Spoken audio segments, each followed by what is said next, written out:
नमस्कार, आपण पाहतात कटू सत्य लाईव्ह न्यूज। चॅनलवर नवीन असाल तर चॅनलला सबस्क्राइब, शेअर, लाईक, कमेंट करून महाराष्ट्रभरातील नवनवीन बातम्यांसाठी बेल आयकॉन दाबायला विसरू नका।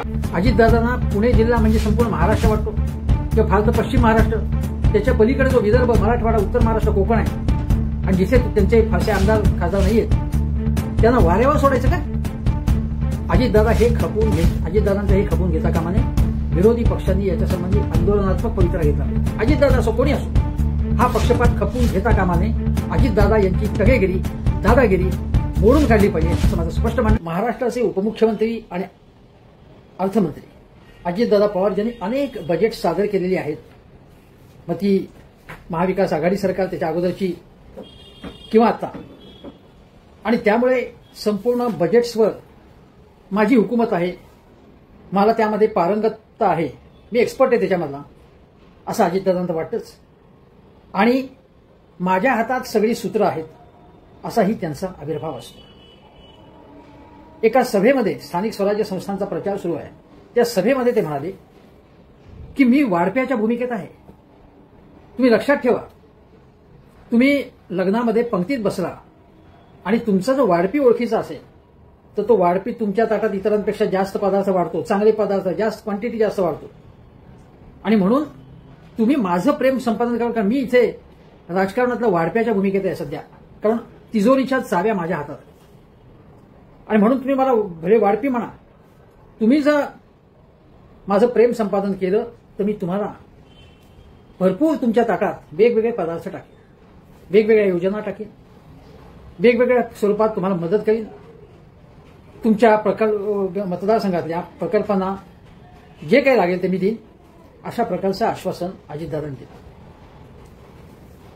त्यानंतर बारामतीमध्येच एका प्रचार सभेमध्ये ते म्हणाले की तुम्ही या 18च्या 18 जागा आमच्या पॅनेलच्या निवडून द्या, आणि ते दिलं तुम्ही, एकदा दिलं तुम्ही माझं काम केलं तर मी तुमच्या ताटात भरभरून देईन, तुमच्या सगळ्या मागण्या मान्य करेन, मग तुम्ही बघा मी काय करतो ते, आणि मी कशा प्रकारे काम करतो हे तुम्हाला माहितीच आहे, असंही ते म्हणाले।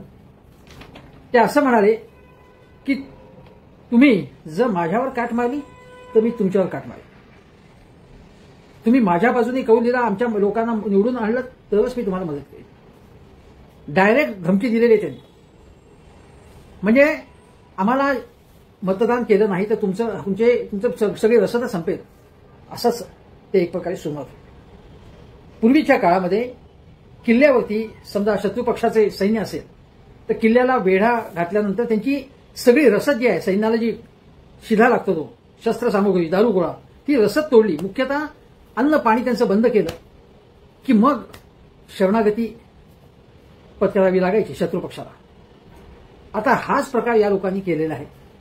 म्हणजे अजितदादा आणि महायुतीचं एकूण धोरण असं आहे की विरोधी पक्षांची रसदच तोडायची, म्हणजे कसं की त्यांच्या मतदारसंघात समजा प्रतिस्पर्धी कोणी आलाय निवडून, म्हणजे उद्धव ठाकरे यांच्या शिवसेनेचा, शरद पवार यांच्या पक्षाचा किंवा काँग्रेसचा, ज्या ठिकाणी आमदार खासदार असेल त्यांची कामच करायची नाहीत कुठल्याही प्रकारे, त्यांच्या मतदारसंघातल्या विकास कामांकडे दुर्लक्ष करायचं, फंड मंजूर करायचा आणि विकास निधी द्यायचा नाही त्यांना, त्यांच्या तक्रारींची सुद्धा दखल घ्यायची नाही।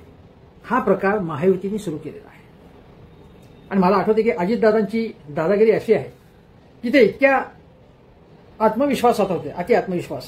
मी जेव्हा काँग्रेस राष्ट्रवादीचं सरकार असताना मला आठवते की एका निवडणुकीमध्ये मला असं वाटतं की पिंपरी चिंचवडच्या भागात कुठेतरी की तुम्ही मतदान केलं नाही तर तुमचं पाणी कनेक्शन सुद्धा तुम्हाला मिळणार नाही, पाणी मिळणार नाही तुम्हाला, अशा प्रकारची धमकी दिल्याचंही लोकांना माहिती आहे, प्रसिद्ध झालं होतं। ज्यावेळी महाविकास आघाडीचं सरकार असताना सुद्धा उद्धव ठाकरे मुख्यमंत्री होते, पण ते सगळ्यामध्ये लक्ष घालत नव्हते आणि त्यांनी अजितदादांवर विश्वास ठेवला होता। शिवाय काही महिने ते आजारी होते, पण त्यावेळी मुख्यमंत्र्यांच्याच पक्षाला ते कमी आर्थिक तरतूद करत होते त्यांच्यासाठी, म्हणजे त्यांच्या आमदारांना, त्यांच्या नगरसेवकांना, त्यांच्या खासदारांना ते कमी पैसा देत होते, म्हणजे कोणाच्या खिशात पैसा दिला जात नाही, पण जी विकास कामं असतात त्यांच्या विकास कामांना आणि विकास निधी देतच नव्हते ते। त्यामुळे उद्धव ठाकरे यांच्या पक्षातले अनेक जण तक्रार करत होते, जाहीर तक्रारही करत होते, तेव्हा त्याच्यावरनं राष्ट्रवादी आणि उद्धव ठाकरे यांच्या पक्षामध्ये तेव्हा तणाव निर्माण झाला होता। उद्धव ठाकरे यांनी मात्र समंजस भूमिका घेऊन महाविकास आघाडी सरकार चालवायचं आहे आपल्याला, त्यामुळे सगळ्यांना बरोबर घेऊन चालवण्याची थोडीशी नमती भूमिका सुद्धा त्यांनी स्वीकारली, पण अजितदादांची दादागिरी चालू होती. आणि आता तुम्हाला सांगतो, आजही म्हणजे हे महायुतीचं सरकार एकनाथ शिंदे मुख्यमंत्री असताना त्यांच्या मंत्र्यांना किंवा त्यांच्या लोकांना फंड देत होते जास्त, कारण ते मुख्यमंत्री होते. तेव्हा अजितदादा नंतर जॉईन जाऊन अर्थमंत्री झाले, तरी देखील त्यावेळी सुद्धा अजितदादांनी वशिलेबाजी करण्याचा प्रयत्न केलाच, अशा तक्रारी सुद्धा होत्या. पण एकनाथ शिंदेनी त्यामध्ये आपल्या ठाणे जिल्ह्याला जास्तीत जास्त निधी कसा मिळेल किंवा आपल्या मतदारसंघाला किंवा ठाणे शहराला जास्तीत जास्त निधी कसा मिळेल हे पाहिलं ते. आणि अजितदादांनी काय केलं, एका सभेमध्ये ते म्हणाले होते, मी ताबडतोब 1200 कोटी रुपये आमच्या बारामतीसाठी आणले, असं ते म्हणाले. अशा प्रकारची वक्तव्य ते सातत्याने करतात. म्हणजे एकनाथ शिंदे मुख्यमंत्री असताना ते फार काही करू शकले नाही अजितदादा, फारशी टकेगिरी जी त्यांना करणं अपेक्षित होतं. पण देवेंद्र फडणवीस मुख्यमंत्री झाल्यानंतर पुन्हा अर्थ खातं अजितदादांकडे. त्यावेळी संजय शिरसाट यांनी जाहीरपणे तक्रार केली की माझ्या सामाजिक न्याय विभागाला पैसे मिळत नाही, आमचे पैसे लाडका बहीण योजनेसाठी वळवले जातात, अशी तक्रार त्यांनी केली. इतर काही जणांनी सुद्धा तक्रार केली. पण अजितदादा उघड उघड वशिलेबाजी करतात. म्हणजे मी तुम्हाला सांगतो की अलीकडे एक नाशिकचं उदाहरण आहे. त्या नाशिकमध्ये राजाभाऊ वाझे हे उद्धव बाळासाहेब ठाकरे यांच्या पक्षाचे खासदार, भास्कर बगरे शरद पवार गटाचे पक्षाचे खासदार आणि काँग्रेसच्या शोभाताई बच्छाव आहेत. या तिघांना काहीही पैसा म्हणजे त्यांच्या मतदारसंघात काहीही पैसा दिलेलाच नाही त्यांच्या विकास कामांसाठी अजितदादा. का हे करू शकले तर अजितदादा अर्थमंत्री आहेत, उपमुख्यमंत्री, शिवाय आता नाशिकला पालकमंत्री नाही. त्यामुळे डीपीडीसी म्हणजे जिल्हा नियोजन समिती जी असते, जी सगळं ठरवते, त्या जिल्हा नियोजन समिती तिथे पालकमंत्री नसल्यामुळे सगळे अधिकार ते अजितदादांकडे आले किंवा त्यांनी ते घेतले आणि त्यांनी यांना काहीही त्यांच्या विकास कामांना काही फंडच दिला नाही. हा उघड पक्षपात करतात, उघड पक्षपात. किंवा पुण्यामध्ये तुम्हाला सांगतो की शिंदे गट आणि भारतीय जनता पक्षाच्या पदाधिकाऱ्यांनी जाहीर तक्रार केली होती ऑन मीडियासमोर येऊन की अजितदादा पवार हे दुजाभाव करतात, ते पालकमंत्री तिथलेच आहेत. उपमुख्यमंत्रीपद, अर्थमंत्रीपद मिळाल्यानंतर सुद्धा अजितदादांना चंद्रकांतदादा पाटलांकडे जे पालकमंत्रीपद पुण्याचं होतं ते हिसकावून स्वतःच्या ताब्यात घ्यायचं होतं. सगळ्या चाव्या स्वतःकडे असल्या की मग अजितदादांना दादागिरी करता येते सगळ्या प्रकारची. उघड वशिलेबाजी, पक्षपात, झुकतं मार्ग देणे उघड करतात, थेट सांगून. आता प्रश्न असा विचारावा लागेल, अजितदादा हा जो आपला करदात्यांच्याकडून आलेला पैसा आणि करेचं उत्पन्नातून आलेला पैसा, ही तिजोरी महाराष्ट्र शासनाची अजितदादा पवार यांच्या मालकीची आहे का? तो त्यांना स्वतःचा व्यक्तिगत साखर कारखाना वाटलाय का? आपल्याला माहिती आहे की जरंडे शो मध्ये अजितदादांनी काय प्रकार केले होते, पार्थ पवार यांच्याबद्दल काय आरोप चालू आहेत ते. आणि शिवाय आपल्या कळपातल्या साखर कारखान्यांना गॅरंटी द्यायची, त्यांना कधी बीज भांडवल द्यायचं, कधी त्यांना लोन जास्तीत जास्त मिळवून द्यायचं, हे सगळं अजितदादा करतात. उघड वशिलेबाजी करतात. हे या प्रकारच्या गोष्टी आहेत, त्या अत्यंत धिक्कारार्ह गोष्टी आहेत, हे सांगणं आवश्यक आहे. आता मी तुम्हाला सांगतो की अर्थमंत्री असतो त्याला राज्याच्या आर्थिक समस्या लक्षात घेऊन व्यापक दृष्टिकोनातून धोरण आखायला. केंद्रामध्ये जे अर्थमंत्री असतात ते फक्त मी माझ्या मतदारसंघापुरतं किंवा माझ्या राज्यापुरतं पाहिजे असं म्हणता येत नाही. महाराष्ट्राचे चिंतामणराव देशमुख हे सगळ्या देशाला ललामभूत अत्यंत आदर्श वाटणारे व्यक्तिमत्व, ज्यांनी संयुक्त महाराष्ट्राच्या भूमिकेवरती महाराष्ट्रवादी भूमिका घेऊन अर्थमंत्री पदाचा राजीनामा दिला, असे हे चिंतामणराव देशमुख. त्यांनी कधीही असा पक्षपात केला नाही. खुद्द शरद पवार अजितदादांचे काका हे जेव्हा कृषी खात्यात होते सरकारच्या, तेव्हा त्यांनी विरोधी पक्ष म्हणजे युपीएचं सरकार असताना विरोधी पक्ष भाजपच्या मोदींसारख्या मुख्यमंत्र्यांना सुद्धा त्यांनी न्याय दिला आणि मोदींनी सुद्धा त्यांचं कौतुक केलं. पंतप्रधान मोदींनी कौतुक केलं त्यांचं. यशवंतराव चव्हाण ज्यांचं उठता बसता अजितदादा नाव घेतात, ते अर्थमंत्री सुद्धा होते, त्यांनी कधीही असा पक्षपात केला नाही. आणि अजितदादा यांना फेवर करून शरद पवारांनी ज्यांना मागे ठेवलं, एक प्रकारे जयंतराव पाटील हे अत्यंत बुद्धिमान, न्यायबुद्धीचे, अर्थ खात्यावरती पकड असणारे, जाणकार, उच्च विद्या विभूषित, तरी सुद्धा एक फॅमिली पक्ष असला, फॅमिली पार्टी असली की दुर्लक्ष होतंच. जे कॉम्पिटंट लोक आहेत, जयंतराव पाटील यांनी अनेक बजेट सादर केली अर्थमंत्री म्हणून. महाराष्ट्राची जी अर्थव्यवस्था रुळावर आणण्याचं काम त्यांनी केलं. महायुतीचं सरकार जे होतं मनोहर जोशींचं, त्या काळात उधळपट्टीचा कारभार होऊन तिजोरीत खडखडाट आहे असं विलासराव देशमुख मुख्यमंत्री म्हणत होते. त्यानंतर सुशीलकुमार शिंदे यांचं तेही मुख्यमंत्री झाले. त्या सगळ्या काळामध्ये आणि त्यानंतरच्या काळामध्ये जयंतराव पाटलांनी अतिशय समतोल अशा प्रकारचे अर्थसंकल्प सादर करून महाराष्ट्राची अर्थव्यवस्था रुळावरती आणलीच.